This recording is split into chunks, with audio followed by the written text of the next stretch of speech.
এইগুলো হচ্ছে আপনার কলেজের সামনের চিত্র। দেখেন, এটা হচ্ছে কলেজের সামনের চিত্র। আর হচ্ছে আপনার সামনেই আমরা দেখতে পাবো একটা হাসপাতাল, অর্থাৎ শেখ তাপসের মায়ের নামের যে হাসপাতাল, সেই হাসপাতালের সামনেরও কিন্তু করুণ দশা। তো হাসপাতালের সামনে যদি এই দৃশ্য হয়, তাহলে ভিতরের দৃশ্যটা কেমন হবে সেটা আপনারা নিজেরাই অনুমান করে নেবেন। সে ব্যাপারে আমার কোনো মন্তব্য নাই।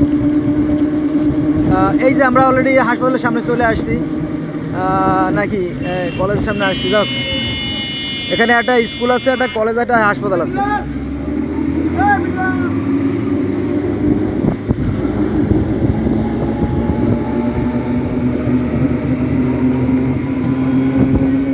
এটা কিন্তু রাস্তা, এটা কিন্তু মানুষের চলাচলের জন্য রাস্তা। দেখেন, এই রাস্তাগুলো ভাড়া হয়ে গেছে।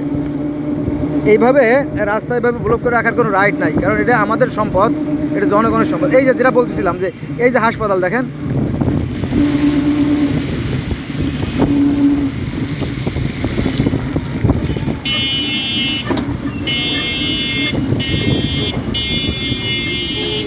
এখানে সামান্য একটু বালু দিলে, একটা হচ্ছে বালু দিয়ে এখানে উঁচু করলে পানিটা সরে যায়, দ্বিতীয় হচ্ছে আপনার নালা করে, অর্থাৎ ওই যে চ্যানেল করে দিলে, চ্যানেল বা ক্যানেল যাই বলেন, করে দিলে কিন্তু পানিটা নেমে যায়। হ্যাঁ, দুইভাবেই একটা ব্যবস্থা নিয়ে যায়, কিন্তু সে ব্যাপারে কারো কোনো মাথা ব্যথা নেই, কারো কোনো মাথা ব্যথা নেই।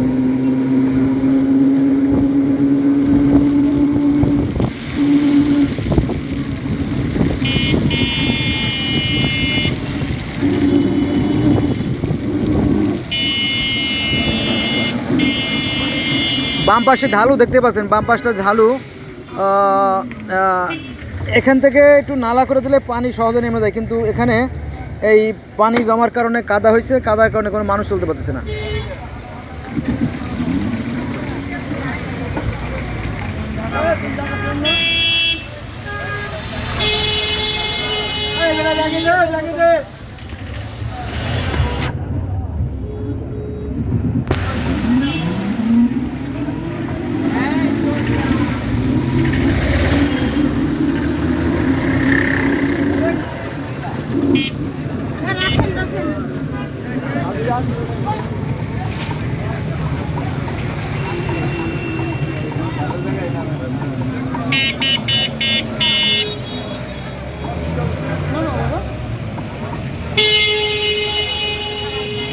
ডান পাশে নদী, এখানে এই পানিগুলো, এখানে এই পানি বদ্ধ থাকার কোনো যৌক্তিকতা নাই, কারণ এখানে একটু চ্যানেল করে দিলে, নালা করে দিলে পানিগুলো কিন্তু নদীতে চলে যেত সাথে সাথে, বৃষ্টি নামার সাথে সাথে। কিন্তু এই পানিগুলো এখানে জমে আপনার যে প্লাস্টার, যে রাস্তার যে প্লাস্টারের যে লেয়ার, নিচের লেয়ারটা, এই নিচের লেয়ারের মধ্যে চলে যাচ্ছে। আর এই রাস্তা, এই দেন ফাটল, এই যে ফাটল বা ভাঙ্গা গর্ত ইত্যাদি সৃষ্টি হচ্ছে। খুব সহজেই এই মূল্যবান রাস্তাটা ধ্বংস হয়ে যাবে।